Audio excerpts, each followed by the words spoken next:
الناس اب یہ آخری صورت ہے، میرے نزدیک یہ آخری گروپ جو ہے صورتوں کا جو سورہ ملک سے شروع ہوا ہے، یہ دونوں پارے جو ہے یہ سوائے ان دو صورتوں کے سب مکیات پر مشتمل ہیں صورتوں پر، اور صرف یہ دو صورتیں جو ہیں یہ مدنیات ہیں۔ اور ریسیپروکل نوٹ کر لیجئے، پہلا گروپ جو تھا اس میں مکی صورت صرف ایک تھی، سورہ فاتحہ، اور مدنی صورتیں 6.25 پارے پر پھیلی ہوئی، سورہ بقرہ، آل عمران، نساء اور مائدہ۔ اس کے بالکل برعکس ریسیپروکل نسبت یہاں ہے کہ یہاں پر یہ دو صورتیں ہیں چھوٹی چھوٹی، باقی دونوں پارے جو ہے سب کی مکی صورت، اور اس آخری صورت کا جوڑ مل جائے گا پہلی صورت کے، یہ بھی میں آپ کو بتا دوں۔ بسم اللہ الرحمن الرحیم، قل اعوذ برب الناس، کہیے کہ میں پناہ میں آتا ہوں جو تمام انسانوں کا رب ہے اس کی پناہ، ملک الناس، صرف رب ہی نہیں ہے، بادشاہ ہے، تمام انسانوں کا بادشاہ، الہ الناس، تمام انسانوں کا معبود، من شر الوسواس الخناس، اس وسوسہ کرنے والے خناس کی جو پیچھے چھپ جاتا ہے، الذی یوسوس فی صدور الناس، جو لوگوں کے سینوں میں وسوسہ اندازی کرتا ہے، اس کے شر سے پناہ۔ یہ جو شیطان لعین ہے جس کے بارے میں آتا ہے ان الشیطان یجری من الانسان مجری الدم، حضور کی حدیث ہے، یہ شیطان تو اس طریقے سے انسان کے وجود میں سرایت کر جاتا ہے جیسے کہ خون سرایت کرتا ہے، یہ شیطان جو ہے، اور یہ آپ وہ بھی پڑھ چکے ہیں، وَلَقَدْ خَلَقْنَا الْإِنسَانَ وَنَعْلَمُ مَا تُوَسْوِسُ بِهِ نَفْسُهُ، ہم نے انسان کو بنایا، ہم جانتے ہیں کہ اس کا نفس امارہ جو ہے، اڈ اور لبیڈو، اس کو اندر کیا وسوسہ اندازی کرتا رہتا ہے۔ تو شیطان کو بھی کوئی اور اختیار حاصل نہیں، ہمارے اپنے سفلی داعیات، ہمارے جو اینیمل انسٹنکٹس ہیں، ہماری جو خواہشات ہیں، شہوات ہیں، ان کو وہ بھڑکاتا ہے، جس کے لیے حدیث میں آتا ہے کہ اس کی تھوتنی جو ہے وہ زمین جو وہ دل کے اوپر ٹکا کر پھونکے مارنی شروع کرتا ہے تاکہ وہ شہوت میں اشتعال پیدا ہو جائے اور سفلی جذبات میں اشتعال پیدا ہو جائے، اس کی اس کو اللہ تعالیٰ نے طاقت۔ یہ ہے وسوسہ، وسواس الخناس۔ اور خناس کیوں کہا؟ اگر آپ ذکر کریں گے لا حول ولا قوت الا باللہ، فوراً بھاگ جائے۔ تو ذکر سے جب دل خالی ہوتا ہے، دل میں اگر اللہ کی یاد نہیں ہے تو شیطان آئے گا، تھوتنی ٹکائے گا اور پھونکے مارے۔ یہ چونکہ شیطان کی یہ ساری ترکیب انسان پر اثر انداز ہوتی ہے اس کے اپنے نفس کے وساطت سے، اندر سے، لہذا اس کے لیے یہ علیحدہ صورت جو ہے وہ قائم کر دی۔ قل اعوذ برب الناس، ملک الناس، الہ الناس، من شر الوسواس الخناس، الذی یوسوس فی صدور الناس من الجنۃ والناس، خواہ وہ جنوں میں سے ہوں یا انسانوں میں سے، ان میں وہ وسوسہ اندازی کرتے۔ اب اس کو جوڑ لیجئے آپ پہلی صورت کے ساتھ۔ سورہ فاتحہ میں کیا ہے؟ الحمدللہ رب العالمین، قل اعوذ برب مالک یوم الدین، ملک الناس، ایاک نعبد و ایاک نستعین، الہ الناس۔ اس کے بعد کیا ہے؟ ہم آپ سے مدد چاہتے ہیں، اہدنا الصراط المستقیم۔ یہاں اس کے برعکس ہے، ہمیں اپنی پناہ میں لے لے، بات تو ہمیں سیدھی راہ کی ہدایت دے، ہمیں شیطان سے پروٹیکشن عطا کر دے، بات ایک ہی، مضمون بالکل وہی سورہ فاتحہ کا۔ قل اعوذ برب الناس، الحمدللہ رب العالمین، الرحمن الرحیم، مالک یوم الدین، ملک الناس، اور معبود ہے ایاک نعبد و ایاک نستعین۔ اب ہم نے استعانت مانگی، اب استعانت، استعاذہ، یہ ایک ہی طرح کے الفاظ ہیں، مدد مانگنا، پناہ طلب کرنا، استغاثہ، استعانہ، استمداد، مدد مانگنا، استنصار، نصرت طلب کرنا، باب استفعال کے تمام الفاظ جمع کر دیجئے۔ تو عبادت، ہم عبادت کرتے ہیں تیری، ایاک نعبد، لیکن ہمیں استعانت، تیری مدد چاہیے، تو معبود ہے، ہم تیری عبادت کا فیصلہ کرتے ہیں لیکن تیری مدد کے محتاج ہیں۔ اے اللہ، ہم تیری عبادت کا وعدہ کرتے ہیں لیکن تیری طرف سے ہمیں پروٹیکشن چاہیے کہ شیطان کے وسوسوں سے، وسوسہ اندازی سے۔ اس طریقے سے یہ سورہ مبارکہ ایک اعتبار سے مثنیٰ بن جاتی ہے سورہ فاتحہ کا، اور گویا کہ قرآن مجید کی آخری سورت اور پہلی سورت کے مابین ایک مشابہت قائم ہو۔ بڑا فضل و کرم ہے اور اس کا لاکھ لاکھ احسان ہے کہ ہمارا یہ سلسلے وار درس آج پایہ تکمیل کو پہنچ رہا ہے۔ اس تقریب کے ہدیے کے طور پر جو کتابچہ آپ کو دیا گیا ہے اس میں اس مسلسل درس کی مختصر سی تاریخ بھی درج ہے۔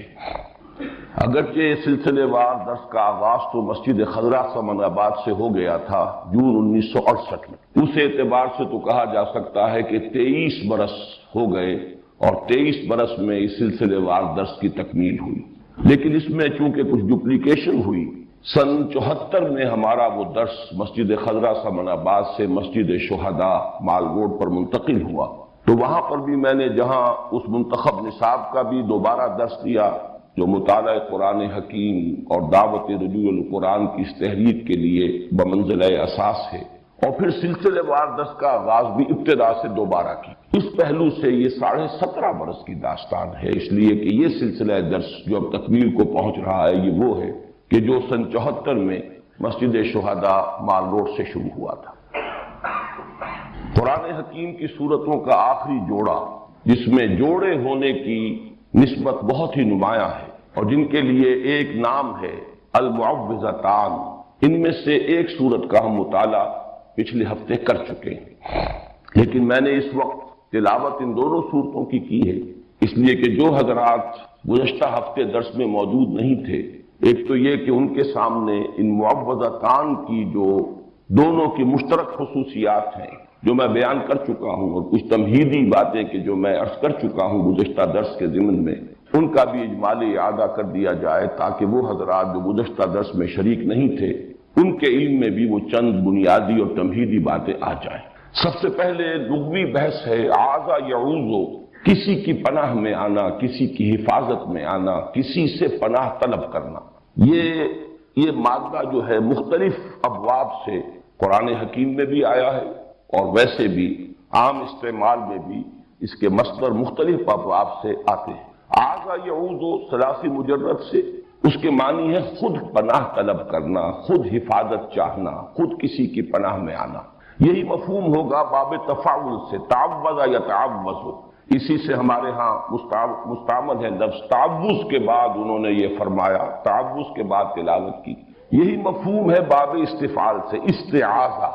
جیسے کہ قرآن حکیم میں آیا ہے فَإِذَا قَرَأْتَ الْقُرْآنَ فَاسْتَعِذْ بِاللَّهِ، استعاذہ۔ اس کا مفہوم بھی ہوگا کسی کی پناہ میں آنا، کسی کی پناہ طلب کرنا خود اپنے لیے، لیکن باب افعال سے اور باب تفعیل سے اس کا متعدی مفہوم بنتا ہے۔ اعاذ یعیذ، کسی اور کے لیے پناہ طلب کرنا یا کسی کو کسی کی پناہ میں دینا، جیسے کہ حضرت مریم کی والدہ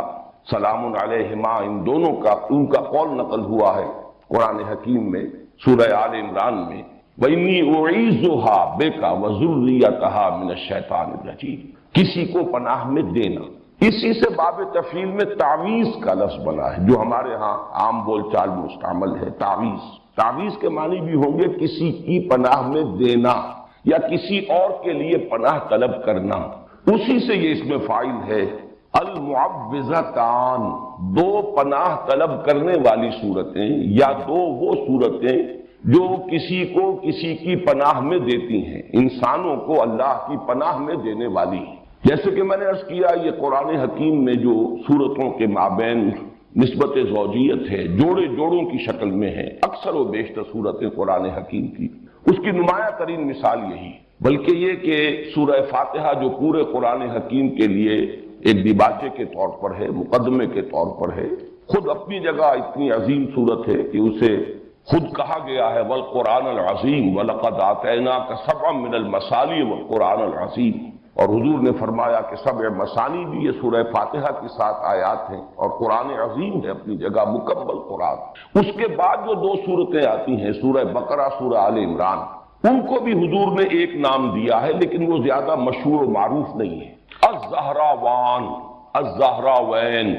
دو نہایت تابناک اور نہایت روشن صورتیں، سورہ بقرہ، سورہ آل عمران، بلکہ ان کے لیے یہ آتا ہے کہ یہ میدان حشر میں غیایتان یا غمامتان کی شکل میں ظاہر ہوں گی، دو ایسی بدلیوں کی شکل میں یا دو جیسے پرندوں کے جھنڈ جیسے ہوتے ہیں جن سے سایہ ہو جاتا ہے، تو حشر میں ان کا ظہور ہوگا اس صورت میں، اور جن لوگوں کو ان صورتوں سے محبت تھی اور جو تعلق خاطر رکھتے تھے ان کے ساتھ، ان پر وہ سایہ کریں گی میدان حشر۔ تو ابتدا میں بھی الزہراوین اور اختتام پر المعوذتین۔ باقی یہ کہ جوڑے ہونے کی نسبت قرآن حکیم میں بعض مقامات پر بہت نمایاں ہے، بعض مقامات پر قدر خفی ہے، یہاں پر وہ نسبت بہت نمایاں ہے۔ ایک تو یہ کہ ایک ہی مضمون ہے، صاف نظر آ رہا ہے، تعوذ، تعویذ، پھر یہ کہ اس کو جو تقسیم کیا گیا ہے اس کے اعتبار سے ہمیں یہ نظر آتا ہے کہ یہ کوئی الٹپ تقسیم نہیں ہے بلکہ بڑی حکیمانہ تقسیم۔ یہ ایک مضمون کو مکمل کرنا ہے دو حصوں میں، اور صحیح تر تمثیل ہوگی کہ یہ ایک تصویر کے دو رخ ہیں، انسان پر کچھ آفات وہ ہیں جو خارج سے اس پر وارد ہوتی ہیں، اثر انداز ہوتی ہیں، ان سے پناہ طلب کرنے کی تلقین ہے سورۃ الفلق میں۔ قل اعوذ برب الفلق من شر ما خلق ومن شر غاسق اذا وقب ومن شر النفاثات فی العقد ومن شر حاسد اذا حسد۔ اور ایک مصیبت وہ ہے جو خود انسان کے اپنے اندر سے ہو کر اس پر اثر انداز ہوتی ہے، وہ وسوسہ۔ ظاہر بات ہے کہ وسوسہ جو ہے وہ چاہے شیاطین انس کی طرف سے ہو یا شیاطین جن کی طرف سے ہو، وہ خود انسان کے باطن پر اثر انداز ہوتا ہے۔ نفس کے اندر جو داعیات موجود ہیں، اس کا اپنے نفس امارہ، اس کی اپنی حیوانی جبلتیں، اس کے اپنے اینیمل انسٹنکٹس، وہ ہیں کہ جو بھڑکتے ہیں، مشتعل ہوتے ہیں، اور اس سے پھر انسان کے دین اور ایمان کو، اس کی سلامتی کو خطرہ لاحق ہوتا ہے۔ تو بہترین حکیمانہ تقسیم کر دی گئی، خارج سے اثر انداز ہونے والے خطرات اور مضرات وہ سورۃ الفلق میں، اور انسان کے اپنے باطن میں سے ہو کر اس کے دین و ایمان پر ڈاکہ ڈالنے والی مصیبت، اس سے تعوذ سورۃ الناس میں۔ پھر ایک اس میں عکسی ترتیب بھی ہے۔ سورۃ الفلق میں آپ دیکھیں گے کہ مستعاذ بہی، جس کی پناہ طلب کی جا رہی ہے، وہ صرف ایک آیت میں آیا، قل اعوذ برب الفلق، جبکہ مستعاذ من ہو اس کے لیے 4 آیتیں ہیں، اور شر کے لفظ کی گردان اب شروع ہوئی ہے، من شر ما خلق ومن شر غاسق اذا وقب ومن شر النفاثات فی العقد ومن شر حاسد اذا حسد۔ اس کے برعکس ریسیپروکل نسبت ہے، یہ عکسی ترتیب ہے۔ سورۃ الناس میں 3 آیتیں ہیں کہ جن میں مستعاذ بہی، قل اعوذ برب الناس ملک الناس الہ الناس، اور مستعاذ منہ صرف ایک ہے، اگرچہ آیات 3 ہیں لیکن شر کا لفظ ایک ہی مرتبہ آیا ہے، من شر الوسواس الخناس الذی یوسوس فی صدور الناس من الجنۃ والناس۔ آخری 2 آیتیں اسی کی تشریح پر مشتمل ہیں، ورنہ مستعاذ منہ صرف ایک ہے، مستعاذ بہی اگرچہ ذات باری تعالی اپنی جگہ پر تو اکیلی ہے، تنہا ہے، قل هو اللہ احد، لیکن اس کے ساتھ انسانوں کی 3 نسبتیں نمایاں کی گئیں، قل اعوذ برب الناس ملک الناس الہ الناس۔ اس کے بعد مستعاذ من صرف ایک آیت پر مشتمل یا ایک شر ہے۔ یہ ہے وہ ریسیپروکل نسبت جو عام طور پر قرآن حکیم کی جو صورتیں جوڑوں کی شکل میں ہوتی ہیں ان کے مضامین میں بالعموم پائی جاتی ہیں۔ اس کے ضمن میں ایک بہت ہی حسین نکتہ ہے جو امام راضی نے بیان کیا ہے کہ واقعہ یہ ہے کہ انسان پر جو مصائب یا جو شرور اثر انداز ہوتے ہیں خارج سے، اس کا سارا اثر انسان کے جسم اور جان پر ظاہر ہوتا ہے، جبکہ انسان پر جو شیطان کی وسوسہ اندازی کا اثر ہے وہ در حقیقت اس کے دین و ایمان پر ڈاکہ ڈالتا ہے۔ لہذا مستعاذ بہی جو ہے اس کے ساتھ بہت زیادہ تعلق کی ضرورت ہے، بہت مضبوط ربط کی تعلق ہے، اس لیے ضرورت ہے، اس لیے کہ شیطان کا یہ وسوسہ جو انسان کے دین و ایمان کے لیے خطرہ ہے، اس کے لیے جب پناہ طلب کرنے کی تلقین کی گئی تو قل اعوذ برب الناس ملک الناس الہ الناس، اس میں یہ تکرار میں جو زور ہے وہ واقعتاً ادھر اشارہ کر رہا ہے کہ یہ ہے اصل جو مصیبت ہے، اور یہی وجہ ہے، اور یہ توازن ہے بڑا حسین کہ وہاں 4 شرور اور یہاں ایک شر، لیکن اس اعتبار سے یہ برابر ہے کہ وہ جتنے مضرتیں ہیں وہ انسان کے جسم و جان پر کسی مصیبت یا تکلیف کی شکل میں اثر انداز ہوتی ہیں، جبکہ یہ مصیبت جو ہے اس کے دین و ایمان پر ڈاکہ ڈالنے والی ہے، جس سے کہ اس کی ابدی زندگی جو ہے حیات اخروی اسے خطرہ لاحق ہو۔ تیسری تمہیدی بات ان صورتوں کے بارے میں زمانہ نزول سے متعلق ہے، اگرچہ سلف میں بھی رائے موجود ہے کہ یہ دونوں صورتیں مکی ہیں، اور ہمارے اس دور کے مفسرین میں سے مولانا مودودی صاحب نے بھی اس رائے کو قبول کیا ہے، لیکن اکثر مفسرین کا اس پر اجماع ہے کہ یہ صورتیں مدنی ہیں، اور اس کے ضمن میں خاص طور پر ایک صحیح حدیث صحیح مسلم میں جو موجود ہے حضرت عقبہ ابن عامر رضی اللہ تعالیٰ عنہ سے، میرے نزدیک وہ فیصلہ کن ہے، اس لیے کہ ان کا قول یہ موجود ہے کہ جس رات یہ صورتیں نازل ہوئیں، اور حضرت عقبہ ابن عامر انصاری ہیں، یہ ہجرت کے بعد ایمان لائے ہیں، بلکہ غالباً سن 7 میں یہ ایمان لائے ہیں، وہی سن جو حضرت ابو ہریرہ کے ایمان لانے کا سن ہے۔ تو جس رات یہ آیات صورتیں نازل ہوئی ہیں اور ایک ہی شب میں نازل ہوئی ہیں، بیک وقت نازل ہوئی، اور یہ بات بھی خاص طور پر جوڑے ہونے کے اعتبار سے قابل غور ہے، قابل توجہ ہے کہ بیک وقت نازل ہوئی لیکن جوڑے کی شکل میں نازل ہوئی، ان کو ایک جوڑے کی صورت دے کر نازل کیا گیا، حالانکہ اس پورے مضمون کو کسی ایک صورت میں بھی جمع کیا جا سکتا. تو صبح کے وقت حضور نے فرمایا حضرت عقبہ ابن عامر سے رضی اللہ تعالی عنہ کہ کیا تم نے دیکھا آج جو مجھ پر آیات نازل ہوئی ہیں، الفاظ یہ حضور کے الم ترى آیات انزلت اللیلۃ لم یری مثلہن، ویسی آیات اس سے پہلے کبھی نہیں دیکھی گئیں. اور حضور کا یہ معمول بھی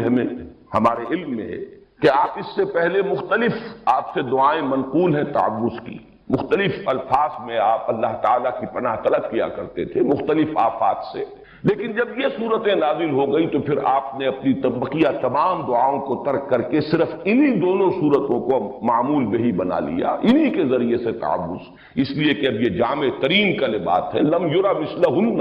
ان جیسی تو آیات دیکھی ہی نہیں گئی. پھر یہ کہ ثانوی طور پر اس چیز کو تقویت پہنچاتی ہے یہ بات بھی کہ حضور صلی اللہ علیہ وسلم پر جو جادو کیا گیا اجمالاً اس کی روایات صحیحین میں موجود ہیں، بخاری اور مسلم دونوں. اگرچہ تفصیلات اس کی ان روایات میں ہیں کہ جو دوسری کتابوں میں ہیں، جو درجہ دوم کی کتابیں ہیں شاہ ولی اللہ دہلوی رحمۃ اللہ علیہ کی تقسیم کے مطابق. لیکن اصولاً یہ بات طے ہے کہ حضور پر لبید ابن عاصم نے جادو کیا اور اس جادو کے کچھ اثرات بھی عارضی طور پر آپ پر ظاہر ہوئے. اور ان صورتوں کی نزول کا یہ بھی ذکر آتا ہے کہ در حقیقت اسی جادو کے اثرات کو زائل کرنے کے لیے اللہ تعالیٰ کی طرف سے یہ دو صورتیں ہیں جو حضور کو تلقین فرمائی گئی. اس سے بھی اس چیز کو تقویت حاصل ہوتی ہے کہ یہ صورتیں بدنی ہیں. اب آئیے ہم سورۃ الناس کا مطالعہ شروع کرتے ہیں. معوذتین کے بارے میں ایک بات اور نوٹ کر لیجئے، اور یہ میں نے سورہ اخلاص کے درس کے ضمن میں عرض کی تھی کہ ان دونوں کا تعلق ایک جوڑے کی شکل میں یہ دونوں صورتیں ہیں، قل اعوذ برب الفلق قل اعوذ برب الناس، اور دونوں کا ایک بڑا معنوی اور گہرا ربط ہے سورہ اخلاص کے ساتھ. اور سورہ اخلاص کے ساتھ یہ جڑی ہوئی ہیں لفظ الصمد کے حوالے سے، قل هو اللہ احد اللہ الصمد. اور صمد کے لفظ کے اگرچہ بہت سے معنی بیان ہوئے ہیں، مختلف تعبیرات کی گئی ہیں، لیکن جس چیز پر کہ تقریباً اجماع ہے، صمد وہ ہستی ہے جس کی طرف رجوع کیا جائے پناہ کے لیے، مدد کے لیے، جس کی پناہ حاصل کی جائے، جس کی پشت پناہی چاہی جائے. جیسے کہ وہ چٹان کہ اگر جنگ ہو رہی ہو، کہیں مقابلہ ہو، تو جس لشکر کے پیچھے چٹان ہے وہ گویا کہ محفوظ ہے اس کا عقب جو ہے، اور اس اعتبار سے ہمیشہ وہ چٹان کو اپنے پیچھے رکھ کر یا کوئی پہاڑ کے دامن میں آ کر، تاکہ ایک طرف سے خطرہ ہو صرف سامنے سے،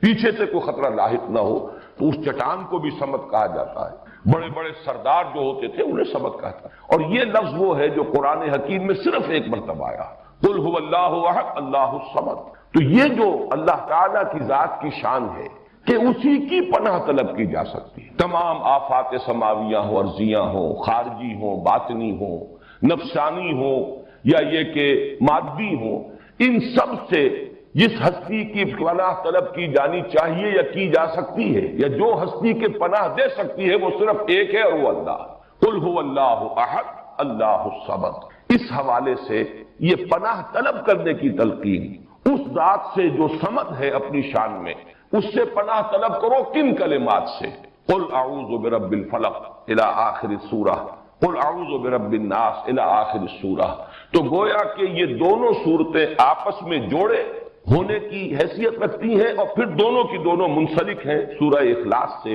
اور اس کے خاص طور پر لفظ الصمد. یہی وجہ ہے کہ حضور صلی اللہ علیہ وسلم کا جو معمول ہمیں معلوم ہوتا ہے مختلف روایات سے، اور یہ بھی صحیحین کی روایات میں ہے، کہ آپ رات کو سونے سے قبل اپنی دونوں ہتھیلیوں کو جوڑ لیتے تھے اور ان پر یہ 3 صورتیں آپ تلاوت کر کے پھونکتے، سورہ اخلاص اور معوذتین، اور پھر اپنے دونوں ہاتھوں کو جسم پر پھیر لیتے تھے جہاں جہاں تک بھی وہ ہاتھ پہنچ سکے. اور یہ آپ کا ایسا مستقل معمول تھا کہ نبی اکرم صلی اللہ علیہ وسلم جب بیمار ہوئے مرض وفات میں، اور جب آپ کی نقاہت بہت بڑھ گئی، پھر یہی عمل حضرت عائشہ کرتی رہی رضی اللہ تعالیٰ عنہ. حضور کے ہاتھ اپنے ہاتھ میں لے کر اور اس پر وہ پڑھ کر پھونکا، اور پھر حضور کے ہاتھوں کو اپنے ہاتھوں کے ذریعے سے ہاتھ پکڑ کر حضور کا، اور وہ آپ کے پورے جسم پر جیسے آپ کا معمول تھا آپ پھیرتی تھی. اس میں یہ تینوں صورتیں حضور نے جمع کی. اور بعض روایات میں لفظ بھی آتا ہے معوذات. یہ تینوں مل کر بھی در حقیقت ایک مضمون کی چونکہ تکمیل کر رہی ہیں. تو میں نے ایک لفظ جو ہے جو حضرات مستقلاً میرے اس درس میں شریک رہے انہیں معلوم ہے کہ 6 سوروں کی میں نے ایک اصطلاح ہے وہ اس کو عام کیا ہے کہ قرآن حکیم میں بعض جگہوں پر ایسا ہے کہ دو صورتیں جوڑوں کی شکل میں ہے اور پھر ایک صورت ان کے ساتھ منسلک ہے، وہ ایک ضمیمے کے طور پر ہے، یا یہ کہ اس سے پہلے وہ آئی ہے اور وہ پریزائڈنگ پوزیشن میں ہے اور جوڑا اس کے ساتھ منسلک ہے، اور اس طریقے سے متعدد مقامات پر قرآن حکیم میں یہ سہ سورے یعنی تین صورتوں کے سب گروپس وجود میں آئے۔ یہی معاملہ اس سے پہلے سہ سورے کا ہے، قل یا ایھا الکافرون منفرد مزاج کی صورت ہے، اور اس کے ساتھ منسلک ہے سورۃ النصر اور سورۃ اللہب۔ یہ دونوں در حقیقت اس پیشن گوئی پر مشتمل ہیں کہ فتح آ کر رہے گی، محمد کا مشن کامل ہو کر رہے گا صلی اللہ علیہ وسلم، کفر کی قوت ٹوٹ کر رہے گی، اور اس کا سب سے بڑا نمایاں چونکہ وہاں فرد ابو لہب تھا، اس کے ہاتھ ٹوٹ کر رہیں گے، وہ تباہ و برباد ہو کر رہے گا۔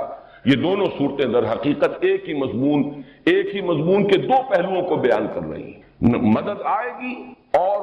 مشن کی تکمیل ہوگی، اور وہ وقت آئے گا کہ لوگ جوک در جوک اور فوج در فوج اللہ کے دین میں داخل ہوں گے۔ اسی مضمون کا گویا کہ عکس ہے، کفر کی طاقت ٹوٹ کر رہے گی، ابو لہب کے ہاتھ جو ہیں برباد ہو کر رہیں گے۔ یہ دونوں صورتیں جڑی ہوئی ہیں کس سے؟ جس میں اعلان برات کیا گیا، قل یا ایھا الکافرون لا اعبد ما تعبدون ولا انتم عابدون ما اعبد ولا انا عابد ما عبدتم ولا انتم عابدون ما اعبد لکم دینکم ولی دین۔ تو اس طرح پر قرآن حکیم کی یہ آخری 6 صورتیں دو سہ سوروں کی شکل میں، سورہ کافرون اور ان کے ساتھ جوڑا سورۃ النصر، سورۃ اللہب، سورہ اخلاص اور اس کے ساتھ جوڑا معوذتین۔ اور اسی سے بات سمجھ میں آئے گی کہ ان دونوں سے سوروں کے